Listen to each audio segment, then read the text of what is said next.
بسم اللہ الرحمن الرحیم۔ ناظرین، آج ہمارے ساتھ انتہائی بہت علمی روحانی شخصیت اور حضور غزالی زماں راضی دوراں بحقی وقت آپ کے خوبصورت محافظ، آپ کے علوم کے محافظ اور سابق وفاقی وزیر حضرت قبلہ پیر سید حامد سعید کاظمی شاہ صاحب دامت برکاتہم العالیہ آج ہمارے ساتھ موجود ہیں، اور آج ہم یہاں مرکزی انٹرنیشنل سنی سیکریٹریٹ میں موجود ہیں۔ آپ سے ہم پہلے یہ جانیں گے کہ آج کی جو ہمارے اجلاس کی کارروائی تھی، اس میں جو انتخابات کیے جانے تھے، اس میں سرپرست اعلیٰ قبلہ پیر سید حسین الدین شاہ صاحب نے کیا فیصلہ فرمایا اور اس پہ کیا اتفاق رہا؟ بسم اللہ الرحمن الرحیم۔ جماعت اہل سنت پاکستان میرے والد گرامی رحمۃ اللہ علیہ کی نشانی ہے، اور ہم سب اپنی ڈیوٹی سمجھتے ہیں کہ اس کو فعال اور متحرک کردار ادا کرنے کے قابل بنائیں۔ جی، تو ایسا تھا کہ جماعت کچھ تھوڑا سا بحران سے گزر رہی تھی۔ جی جی اس کے جو انتخابات تھے وہ تقریباً 1.5 سال سے ڈیو تھے۔ جی ملک میں کورونا کی صورتحال، جی جی جناب مل بیٹھ نہیں سکتے، پابندیاں لگ گئیں، یہ ہو گیا وہ ہو گیا۔ جی جہاں آراس ہمارے ہاں ملتوی ہو رہے تھے، وہاں اب یہ میٹنگز وغیرہ اور انتخابات کیسے ہو سکتے تھے؟ تو اس پس منظر میں بہت مشکل تھا۔ تو 1.5 سال پہلے گزر چکا تھا۔ جی جی تو آج کے اجلاس میں حضرت قبلہ پیر سید حسین الدین شاہ صاحب نے یہ فرمایا باہمی مشاورت سے کہ اگر ہم ایسا کر لیں کہ یہ جو موجودہ سیٹ اپ ہے، جی جی اگر 1.5 سال مزید جی جی جو اور آئے گا، کسی اور کو لائیں ہم، تو ظاہر ہے کہ 1.5 سال میں وہ کوئی کارکردگی نہیں دکھا سکے گا، جی جی اور اس بنیاد پر ان سے کوئی نہ تو توقعات وابستہ کی جا سکے گی، نہ ان کی جواب طلبی کی جا سکے گی۔ تو اس لیے اگر یہ اسی کے کھاتے میں موجودہ جو پینل ہے انہی کے کھاتے میں اگر ڈال دیا جائے تو اس میں فائدہ یہ ہوگا کہ یہ اس بقیہ جو 1.5 سال رہتا ہے تو اس دوران نئی قیادت کو تیار کرنا اور شخصیت سازی کرنا اور ایمز اینڈ ٹارگٹس کے حساب سے وہ ذہن سازی کرنا، یہ تمام چیزیں ہو جائیں گی تو انشاءاللہ العزیز پھر بہتر رہے گا۔ تو سنی سپریم کونسل وہ 3 پینل زیادہ سے زیادہ دے سکتی ہے جن کا آپس میں مقابلہ ہوتا ہے۔ تو انہوں نے کہا کہ جی ہماری نظر میں اس وقت کوئی دوسرا پینل نہیں آ رہا، تو اس لیے ہم ایک ہی پینل دیتے ہیں، اور ظاہر ہے جب ایک ہی پینل ہے تو ایک طرح سے وہ بلا مقابلہ ہو گیا۔ تو اس بلا مقابلہ جو پینل ہوگا تو اس کے لیے، اس کی توثیق کے لیے وہ شورا کا اجلاس بلایا جائے گا اور وہ پھر فیصلہ کرے گی۔ کب بلایا جائے گا؟ وہ چونکہ اب ربیع الاول شروع ہونے والا ہے اور اس کے بعد ربیع الثانی ہے، اور جو ہماری شورا کے ارکان ہیں وہ زیادہ تر علماء اور خطباء اس سے تعلق ہے، تو اگر ہم اس دوران یہ وہ اجلاس بلائیں گے تو ان میں سے اکثر آ ہی نہیں سکیں گے، تو اس کا کوئی فائدہ نہیں ہوگا۔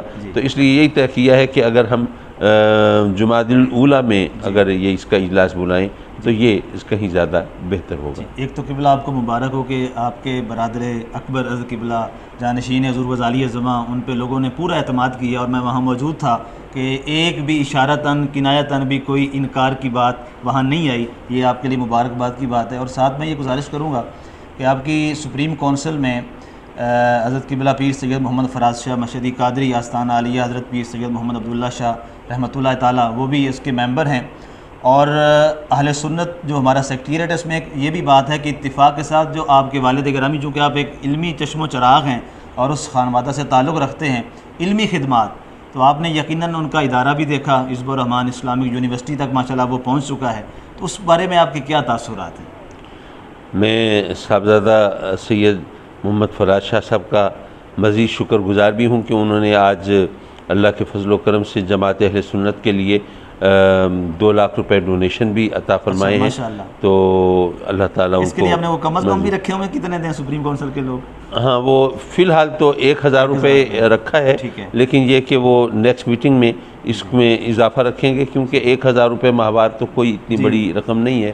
خیر، جہاں تک وہاں آستانہ عالیہ قادر بخش شریف کا پر اللہ کے فضل و کرم سے علم و فضل کے تسلسل کا سلسلہ ہے، تو میں سمجھتا ہوں کہ یہ تمام آستانوں کے لیے یہ قابل رشک بھی ہے اور قابل تقلید بھی ہے. جی ماشاء اللہ. دیکھیے ہمارے ہاں ایک خانقاہی نظام کی بات ہوتی ہے نا. اب خانقاہی نظام کیا ہے؟ اب آج کل تو خانقاہی نظام جو ہے بس جی آپ مریدوں سے مل لیں، ان کو تعویذ دے دیں، ان کے لیے دعائیں کر دیں، اور اگر وہ کوئی نذرانہ پیش کرے تو وہ نذرانہ قبول کر لیں، یا لوگوں کے گھروں میں چلے جائیں، کچھ دعوتیں اڑا لیں اور وہاں پہ دعا وغیرہ کر دیں. آج کل تو خانقاہی نظام اس چیز کا نام بن کے رہ گیا ہے. لیکن ہم دیکھتے ہیں کہ اصل میں جو خانقاہی نظام تھا وہاں پر لوگوں کی تربیت ہوتی تھی. جی بے شک بے شک. آج کل تو میں نے یہ بھی دیکھا ہے کہ جناب کچھ لوگ آئے مرید ہونے، ادھر آپ نے مرید کیا اور ساتھ ہی ان کی دستار بندی کر دی اور ان کو خلافت بھی عطا فرما دی. اتنی سستی خلافت ہو گئی ہے جس کے لیے کئی سال جانا پڑتا تھا. جبکہ ہم دیکھتے ہیں کہ خانقاہی نظام میں 20-30 سال تک وہاں پر خدمت کرتے تھے، اور وہاں شب و روز جس طرح جفاکشی ہوتی تھی، جی وہ ایک تزکیہ نفس کی صورت ہوتی تھی اور ایک ٹریننگ کا حصہ ہوتا تھا. تب کہیں جا کے وہ کوئی اس قابل سمجھا جاتا تھا کہ جی ان کو خلافت دی جائے.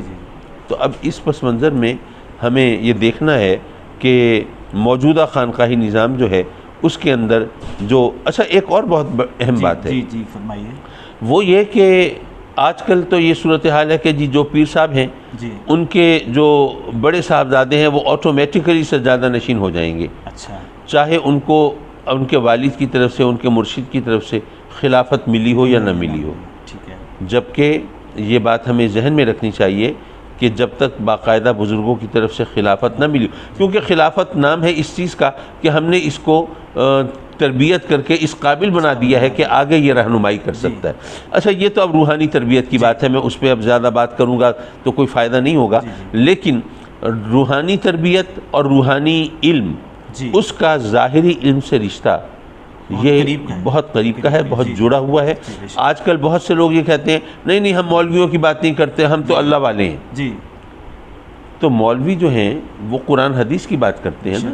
تو روحانیت کے علم میں کیا قرآن حدیث کی نفی ہے؟ اولین چیز ہے قرآن، تو اولین چیز ہے. جی بے شک. تو میں سمجھتا ہوں کہ قادر بخش شریف میں جو وہاں پر یہ تعلیم و تعلم کا درس و تدریس کا سلسلہ ہے، یہ دراصل اس خانقاہی نظام کی ایک نکھری ہوئی شکل ہے. وہ اس وقت جو تھا، ظاہر ہے کہ اس وقت وہ تمام فیسلٹیز نہیں تھی جو آج اویلیبل ہیں. تو آج الحمدللہ وہاں پر کمپیوٹرز تک ہیں، وہاں پہ دنیاوی تعلیم بھی دی جاتی ہے. اور یہ سب کچھ اس لیے ضروری ہے کہ ایک شخص جو ہے وہ ہمارے نزدیک دین اور دنیا تو علیحدہ نہیں ہے. جی بالکل. تو آپ اگر صرف اس قابل بنائیں، جیسے آپ دیکھیں کہ جب انگریز آیا تھا بر صغیر میں، تو جو ادارے تھے ان کے اندر دین اور دنیا کے علوم کی تقسیم نہیں ہوتی تھی. جہاں پر ریاضی پڑھائی جا رہی ہے، فزکس کیمسٹری پڑھائی جا رہی ہے، حتیٰ کہ جہاں عسکری تربیت دی جا رہی ہے وہیں پر قرآن اور حدیث بھی پڑھایا جا رہا ہے. اس کا فرق اور فائدہ کیا تھا؟ اس کا فائدہ یہ تھا کہ اگر کوئی وہاں سے ڈاکٹر بن کے نکلے یا ریاضی دان بن کے نکلے، فزکس بن کے نکلے یا کیمسٹ بن کے نکلے، چاہے وہ کوئی اچھا سپاہی بن کے نکلے، لیکن چونکہ وہیں تو قرآن اور حدیث کی تعلیم بھی دی جا رہی ہے تو وہ ایک اچھا مسلمان بھی لازماً ہوتا تھا. اچھا خطیب بھی ہوتا تھا، اچھا خطیب بھی ہوتا تھا، اچھا امام بھی ہوتا تھا، اچھا مسلمان بھی ہوتا تھا. اور جو وہاں پہ ایک دینی علم حاصل کر کے نکلا ہے تو وہ بھی دنیاوی علوم سے بے بہرا نہیں ہوتا تھا، کیونکہ وہیں اسی پریمیسز میں وہ یہ تمام علوم بھی پڑھائے جا رہے ہیں. لیکن اب جب انگریز نے یہ دین اور دنیا کے علم کی تقسیم کی تو آج عالم یہ ہے کہ ممکن ہے کہ کوئی شخص پی ایچ ڈی کر رہا ہو لیکن اس کو یہ بھی نہ پتہ ہو کہ پاکی ناپاکی کے احکام کیا ہیں. اور پاکی ناپاکی کے احکام معلوم نہ ہو تو اس کا مطلب یہ ہوا کہ آپ ایک مسلمان کی حیثیت سے زندگی نہیں گزار سکتے. اور یہ بھی ممکن ہے کہ کوئی شخص فارغ التحصیل ہو جائے مدرسے سے اور دنیاوی حوالے سے لوگ اس کو بالکل کورا اور جاہل سمجھتے ہوں. جی ٹھیک ہے. تو اس لیے یہ ایک جو ان کا کمبینیشن ہے دین اور دنیا کے علوم کا، یہ وقت کی ضرورت ہے. اور میں خراج تحسین پیش کرتا ہوں حضرت صاحبزادہ شیراز صاحب کو بھی اور صاحبزادہ فراز صاحب کو بھی کہ انہوں نے اپنے بزرگوں کے حسن تربیت کو اس طرح وہاں پہ ظاہر کیا ہے. سامعین ناظرین، آپ نے دیکھا کہ ایک ظاہر ہے صاحب علم شخصیت ہیں اور صاحب علم کے وارث بھی ہیں. حضور غزالی زماں ایک کائنات پوری دنیا کے اندر ایک نام ہے علمیت کا. تو ظاہر ہے ولی را ولی می شناست، تو عالم را عالم می شناست. آپ بہتر جانتے ہیں اس ادارے کے لیے، اور جیسے قبلہ شاہ صاحب نے فرمایا، قبلہ حامد کاظمی صاحب نے، وہاں ماشاءاللہ بی ایس پروگرامز کا بھی آغاز کر دیا گیا ہے۔ اسی سال 4 پروگرام میں بی ایس زولوجی ہے، بی ایس کمپیوٹر سائنسز ہے، بی ایس اسلامک اسٹڈیز ہے، اور بی ایس میتھ ہے۔ تو قبلہ آپ کا ہم بہت شکر گزار، بار دیگر آپ کا شکریہ، آپ نے اپنے قیمتی وقت سے ہمیں کچھ وقت دیا، آپ کا بہت شکریہ، بہت شکریہ۔ اللہ حافظ۔